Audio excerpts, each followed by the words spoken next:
சுவாமி விவேகானந்தரின் விரைவான வாழ்க்கை வரலாறு. அத்தியாயம் 23. ஆரம்ப நாட்கள். 2 மாதங்கள், சுமார் 13,000 கிலோமீட்டர் தூரம், அறிமுகமில்லாத இடத்திற்கு ஒரு இளம் துறவியின் தனிமை பயணம். எத்தனையோ இடைஞ்சல்களின் நடுவில் ஒரு தனிமை பயணம். இன்று நினைத்தால் கூட மனம் சற்று தொணுக்குறவே செய்கிறது. தன்னலம் துளியும் இல்லாத இத்தகைய சான்றோரை பற்றித்தான் ஸ்ரீ சங்கரர், அமைதியும் மகிமையும் அடைந்துவிட்ட மகான்கள் இருக்கிறார்கள். தவழ்ந்து வரும் வசந்த கால தென்றல் போல் அவர்கள் மனித குலத்திற்கு நன்மை செய்கிறார்கள். இந்த சம்சார பெருங்கடலை அவர்கள் கடந்து விட்டார்கள். பிறரும் அவ்வாறே கடக்க வேண்டுமென்று துளிக்கூட தன்னலமின்றி பாடுபடுகிறார்கள்.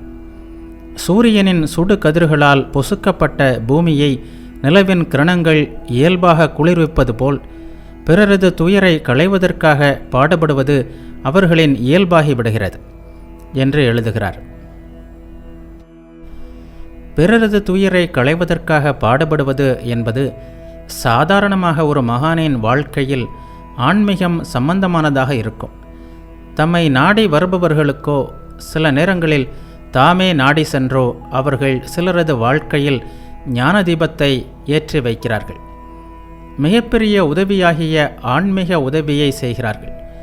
சீடர்களின் பாவங்களை ஏற்று குரு உடல் ரீதியாகவும் மன ரீதியாகவும் துன்புற நேர்வதும் உண்டு. ஆனாலும் அந்த துன்பங்களை தாங்கள் ஏற்றுக்கொண்டு சீடர்களை முன்னேற்ற பாதையில் செலுத்துகிறார்கள் அந்த கருணை குருமார்கள். சுவாமிஜியின் விஷயத்திலோ அவர் இதைவிட பல படிகள் கீழ் இறங்கி பாடுபட வேண்டியிருந்தது. இந்திய மக்களை ஆன்மீக வாழ்க்கைக்கு முன்பாக சாதாரண வாழ்க்கைக்கு அவர் தயார்படுத்த வேண்டியிருந்தது. தெய்வங்கள் ஆகுங்கள், பிறரையும் தெய்வங்கள் ஆக்குங்கள் என்பது அவரது தாரக மந்திரமாக இருந்தாலும் இதனை ஏற்றுக்கொண்டு செயல்படத்தக்க நிலையில் இந்தியர்கள் இல்லாததை அவர் கண்டார். வெள்ளையனின் காலில் மிதியுண்டு தன் கலாச்சாரத்தையும் பண்பாட்டையும் மறந்து வெறும் அடிமையாக வாழ்கின்ற அவன் எங்கே தெய்வமாவது? எனவேதான் மனிதர்களை உருவாக்குங்கள், அதற்கான கல்வியை எங்கும் பரப்புங்கள் என்று கூறினார் அவர். மிருக நிலையில் வாழ்பவர்களை மனித நிலைக்கு உயர்த்துவதுதான் சுவாமிஜியின் நோக்கங்களில் ஒன்றாக இருந்தது. அன்றைய இந்தியனுக்கு தேவையாக இருந்தது ஆன்மீக உணவு அல்ல, அரை வயிற்று உணவே என்பதை அவர் நன்றாக அறிந்திருந்தார். எனவே அவனுக்கு முதலில் வயிறார உணவு அவசியம், அதற்கு பணம் அவசியம். எனவே பணம் தேட வேண்டும் என்ற முடிவில் இருந்தார் அவர். சாதாரண மகான்கள் பணத்தையும் ஆசைகளையும் துறந்து கடவுளை தேடுங்கள் என்று சொல்ல வேண்டிய நிலையில் இருந்தனர். சுவாமிஜியோ பணத்தை தேடுங்கள், நல்ல வாழ்க்கை வாழுங்கள், அதன் பிறகே அதன் விளைவாகவே ஆன்மீக வாழ்க்கை மலர முடியும் என்று சொல்ல வேண்டிய நிலையில் இருந்தார். பணத்தை துறந்த அந்த துறவி வேந்தர் இந்திய மக்களுக்காக பணத்தை தேடினார். கண்காணாத இந்த நாட்டிற்கும் அதற்காகத்தான் அவர் வந்திருந்தார். சிரமங்கள், இடையூறுகள், துன்பங்கள், துரோகங்கள், எதிர்ப்புகள், விமர்சனங்கள் அனைத்தையும் தாங்கினார். எத்தனை பெரிய தியாகம் இது! எத்தனை மகா கருணை இது! அந்த மாபெரும் கருணை வள்ளலான சுவாமிஜியையும் மற்ற சுமார் 500 பேரையும் தாங்கி வந்த இந்திய ராணி என்ற கப்பல் ஜூலை 25ஆம் நாள் வான்கூவரை அடைந்தது. வான்கூவரிலிருந்து சிக்காகோ 2000 மைல் தூரம், ரயிலில் 5 நாள் பயணம். 2 பக்கங்களிலும் அழகிய இயற்கை காட்சிகளை ரசித்தபடியே சுவாமிஜி பயணம் செய்தார். சலிப்பூட்டும் கப்பல் பயணத்திற்கு பிறகு இது அவருக்கு புத்துணர்ச்சி ஊட்டுவதாக இருந்தது. ஜூலை 30ஆம் நாள் அவர் சிக்காகோவை அடைந்திருக்கக்கூடும். கொடுக்கல் வாங்கல், பேரம் பேசுதல் போன்ற உலகின் வழிகள் எதுவும் சுவாமிஜிக்கு தெரியாது.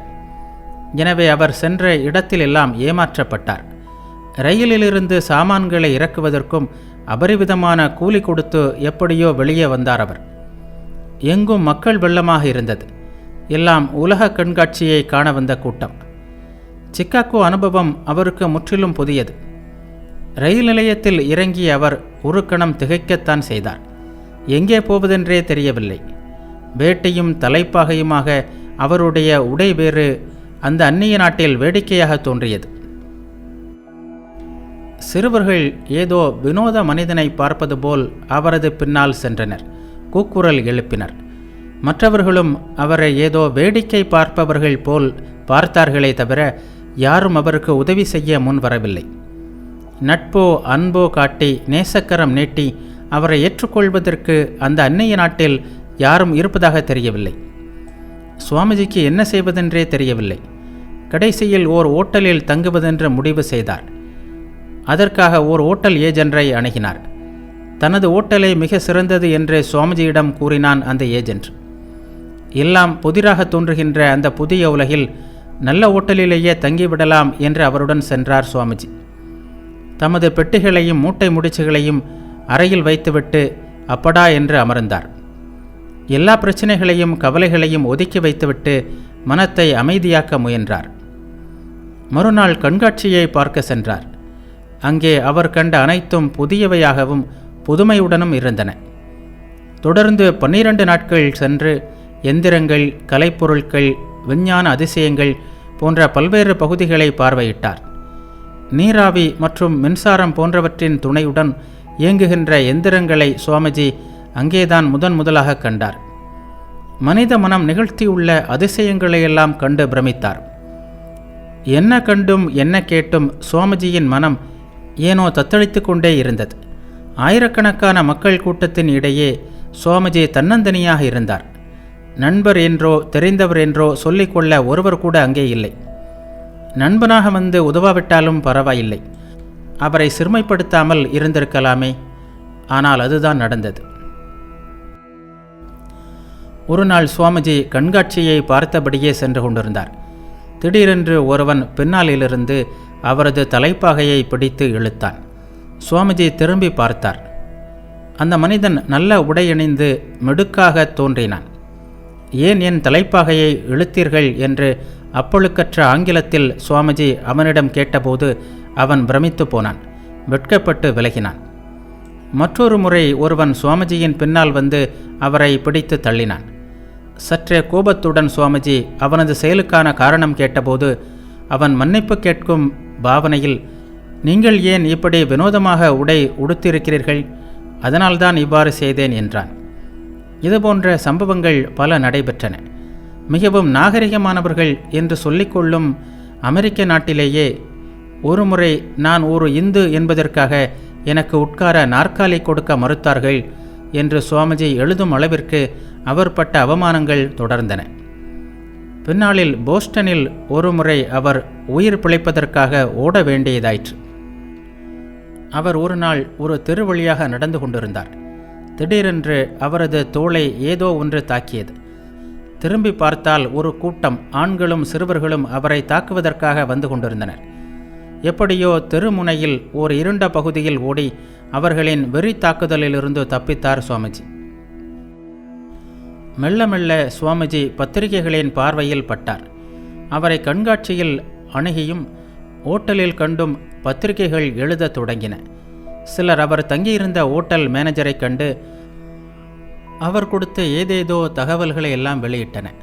சுவாமிஜியின் பெயரை சுவாமி விவேகானந்தா, விவேகோனண்டா, ஸ்வாமி விவேகொந்தா, ராஜா ஸ்வாமி விவேகொந்தா என்றெல்லாம் எழுதி ஒரு சகஸ்ரநாமத்தை உருவாக்கின.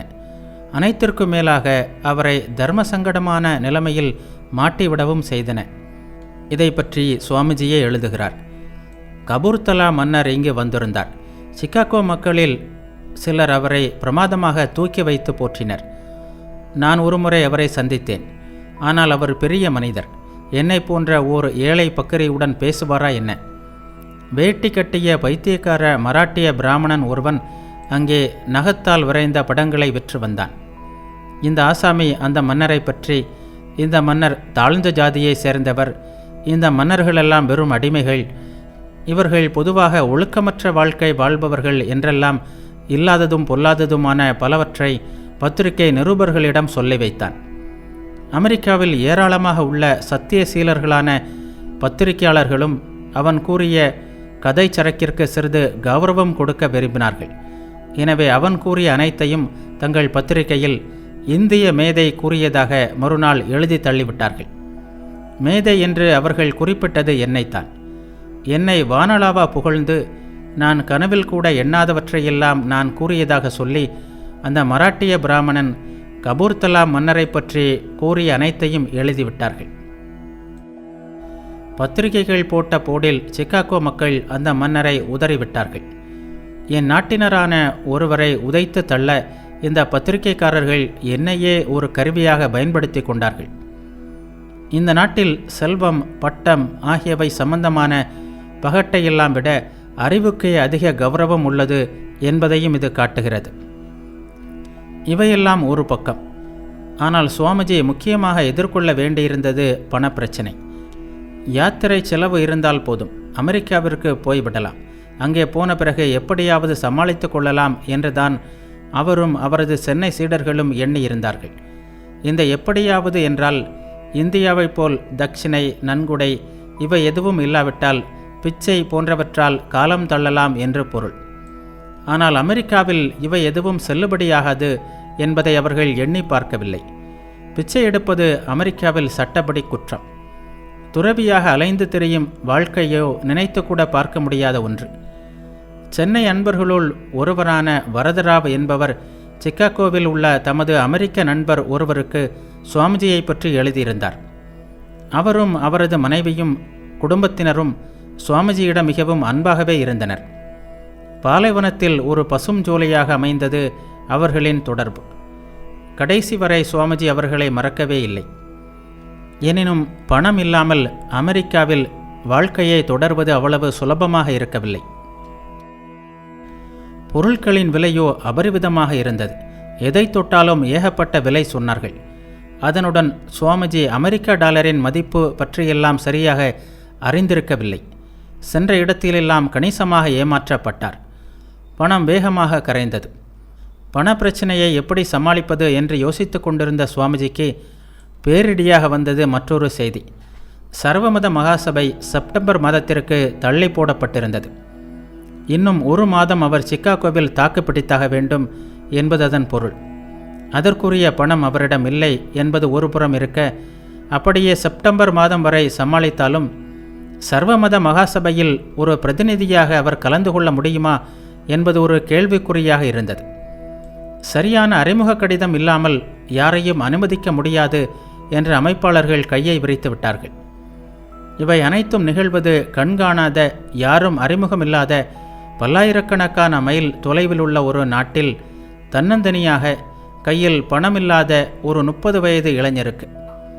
ஆனால் அந்த இளைஞருக்கு இறைவனிடம் அபார நம்பிக்கை இருந்தது. தன்னிடம் நம்பிக்கை இருந்தது. தான் ஒரு மாபெரும் காரியத்தை சாதிக்க பிறந்தவன் என்ற நம்பிக்கை இருந்தது. அதற்காக தமக்கு இறைவன் அருளானை தந்துள்ளார் என்ற நம்பிக்கை இருந்தது. அவர் தளரவில்லை. ஆனாலும் இந்த அளவிற்கு முன் யோசனை இல்லாமல் வந்துவிட்டோமே என்று சுவாமிஜிக்கு தம்மிடமும் தம்மை அனுப்பியவர்களிடமும் ஆதங்கம் வரத்தான் செய்தது. இவ்வளவிற்கும் அவரை அனுப்பியவர்களில் முன்ஷி ஜக்மோகன்லால், கேத்ரி மன்னர் போன்ற உலக அனுபவமிக்க பலரும் இருக்கத்தான் செய்தார்கள். ஓர் அறிமுக கடிதம் தேவை என்பதை பற்றி யாருமே சிந்திக்கவில்லை என்பது விந்தைதான். இதை பற்றி பின்வருமாறு கூறி வியந்து நிற்கிறார் சகோதரி நிவேதித்தை. அமெரிக்காவில் சம்பிரதாயங்களையோ சட்டத்திட்டங்களையோ அந்த சென்னை சீடர்கள் அறிந்திருக்கவில்லை. சுவாமிஜியிடம் அவர்கள் கொண்ட அபார நம்பிக்கை அது பற்றியெல்லாம் அவர்களை எண்ணவிடவும் இல்லை. சுவாமிஜி சென்று நின்றால் போதும், எல்லா கதவுகளும் அவருக்காக திறக்கும், எல்லா வாய்ப்புகளும் அவரை தேடி வரும் என்றே அவர்கள் நம்பினார்கள். சீடர்களை விட 1000 மடங்கு வெள்ளை உள்ளம் படைத்தவராக இருந்தார் சுவாமிஜி. தமக்கென்று இறைவனின் அருளானை உள்ளது, எனவே எந்த தடைகளும் வழியில் வர முடியாது என்றே அவரும் நம்பினார். அமைப்பு ரீதியாக செயல்படுவது என்பது இந்து மதத்தில் துளியும் கிடையாது என்பதற்கு இந்த ஒரு சான்று போதாதா? இல்லாவிட்டால் உலகனைத்தின் பணமும் பலமும் குவிந்து அபரிவிதமான ஆற்றலுடன் திகழ்கின்ற ஒரு நாட்டிற்கு அறிமுக கடிதமோ வேறெந்த ஆதாரமோ இன்றி ஒருவரை அனுப்ப துணிவார்களா? சர்வமத மகாசபையில் ஒரு பிரதிநிதியாக கலந்து கொள்வது ஒரு கேள்விக்குறியாக இருக்க, ஒரு பார்வையாளராக அதில் பங்கெடுக்க வேண்டுமானால் கூட சுவாமிஜி இன்னும் 1 மாதம் சிகாகோவில் தங்கியாக வேண்டும். ஆனால் கையில் இருந்த பணம் கரைகின்ற வேகத்தை பார்த்தால் அது சாத்தியம் அல்ல என்றே தோன்றியது. வேறு என்ன வழி என்று யோசித்த சுவாமிஜிக்கு ஆறுதலாக வந்தது போஸ்டன் பற்றிய செய்தி. போஸ்டன் சிக்காகோவிலிருந்து 985 மைல் தொலைவில் இருந்தது. சிக்காகோவை விட அங்கு வாழ்க்கை செலவு குறைவு. எனவே அங்கு சென்று வாழ தீர்மானித்தார் அவர். 12 நாட்கள் சிக்காகோவில் தங்கிய பிறகு ரயிலில் போஸ்டனுக்கு புறப்பட்டார். நம்பினார் கெடுவதில்லை, 4 மறை தீர்ப்பு. இறைவன் என்னும் மாபெரும் ஆற்றலை நம்பி அவரது அருளை சார்ந்து வாழ்கின்ற யாரும் எந்த சூழ்நிலையிலும் கைவிடப்பட்டதில்லை. ஆனால் அந்த அருள் எப்படி செயல்படும், எந்த வழியில் நம்மை காக்கும் என்பது இறைவன் ஒருவருக்கே தெரியும். அற்புதமானவை அவரது வழிகள். சாதாரண மனிதனின் வாழ்க்கையில் இது உண்மை என்றால், இறைவனின் அருளாணையுடன் செயல்படுகின்ற சுவாமிஜி போன்ற அருளாளர்களின் வாழ்க்கையில் அது இன்னும் எவ்வளவு உண்மையாக இருக்கும். அப்படித்தான் நடக்கவும் செய்தது. எங்கும் இருள் மண்டி கிடக்கின்ற அறையில் தவிப்பவனுக்கு எங்கிருந்தோ வருகின்ற சன்னமான ஒளிக்கேற்று அளிக்கின்ற நம்பிக்கையையும் ஆறுதலையும் போல் சுவாமிஜிக்கும் ரயில் பயணத்தின் போது நம்பிக்கை கிரணம் ஒன்று பளிச்சிட்டது. அந்த ரயிலில் சுவாமிஜியுடன் பயணம் செய்தவர் மிஸ் கேத்தரின் ஆபர்ட் சேன்பால், சுருக்கமாக கேதே சேன்பால் என்று அழைக்கப்பட்ட அந்த 54 வயது பெண்மணி சுவாமிஜியால் மிகவும் கவரப்பட்டார். எனவே அவரை அணுகி அவரிடம் பேச்சு கொடுத்தார். இந்து மதத்தின் பிரதிநிதியாக சர்வமத மகாசபையில் கலந்து கொள்வதற்காக வந்த இந்து துறவி அவர் என்பதையும் அவரது தற்போதைய நிலைமையையும் அறிந்து கொண்ட கேத்தரின் தமது வீட்டில் விருந்தினராக தங்குமாறு சுவாமிஜியை அழைத்தார். அம்பாளின் அழைப்பாகவே அதனை ஏற்றுக்கொண்டார் சுவாமிஜி. போஸ்டனுக்கு அருகில் அமைந்த ஒரு சிறு கிராமம் மெட்காஃப். அங்கே கேத்தரினுக்கு ஒரு தோட்ட வீடும் நிலமும் இருந்தன. தமது வீட்டிற்கு அவர் ஃப்ரீசி மெடோஸ், தென்றல் உலவும் புல்வெளி என்று பெயரிட்டிருந்தார். வீட்டின் மீது திராட்சை கொடிகள் படர்ந்திருந்தன. அருகில் ஆம்பல் மலர்கள் பூத்து கிடந்த சிறிய குளம் ஒன்று இருந்தது. அதை சுற்றிலும் பைன் மரங்களும் தேவதாரு மரங்களும் அடர்ந்து வளர்ந்திருந்தன. இவை அனைத்திற்கும் அழகு சேர்த்தது போல் 2 தெள்ளிய நீரோடைகள் சலசலத்தபடி பாய்ந்து கொண்டிருந்தன. நிழல் மண்டிய அவற்றின் 2 கரைகளிலும் மஞ்சள் புள்ளி கொண்ட நீல மலர்கள் பூத்து குலுங்கின. இயற்கையை ஆராதிப்பவராகிய, இயற்கையின் இணையற்ற அழகில் இறைவனின் எல்லையற்ற மகிமையை காண்பவராகிய சுவாமிஜிக்கு இந்த இடம் பிடித்து போனதில் வியப்பொன்றும் இல்லை. மிகுந்த மகிழ்ச்சியுடன் அவர் அங்கே தங்கினார். தேவியின் அருள் சுவாமிஜியை வழிநடத்துவதற்கு ஒரு பாலமாக அமைந்த கேத்தரின் ஒரு பிரபலமான பெண்மணி. அவர் ஒரு விரிவுரையாளர். அவரது நெருங்கிய உறவினரான பிராங்க்லின் பெஞ்சமின் சேன்பால் ஒரு சிந்தனையாளர், பல நூல்களை எழுதியவர், சமூக சேவகர், தத்துவ நாட்டம் உடையவர். சமூகத்தில் ஒரு நல்ல அந்தஸ்தில் இருந்த கேத்தரினை சந்தித்தது இக்கட்டான அந்த வேளையில் சுவாமிஜிக்கு ஒரு திருப்புமுனையாக அமைந்தது. கேத்தரின் மூலம் அவர் பல பிரபல மனிதர்களை சந்திப்பதற்கான வாய்ப்பு கிடைத்தது. அப்படி அவர் சந்தித்தவர்களில் ஒருவர்தான் ஜான் ஹென்றி ரைட். சர்வமத மகாசபையில் சுவாமிஜி கலந்து கொள்வதற்கு இவர் மிக முக்கிய கருவியாக அமைந்தார். எனவே சர்வமத மகாசபை கூடுகின்ற இடமான சிக்காகோவிலிருந்து விலகி சென்றது போல் தோன்றினாலும் உண்மையில் அதில் கலந்து கொள்வதற்கு அனுகூலமான ஒரு சூழ்நிலைக்கு அருகில்தான் தேவி அவரை கூட்டி சென்றிருந்தாள்.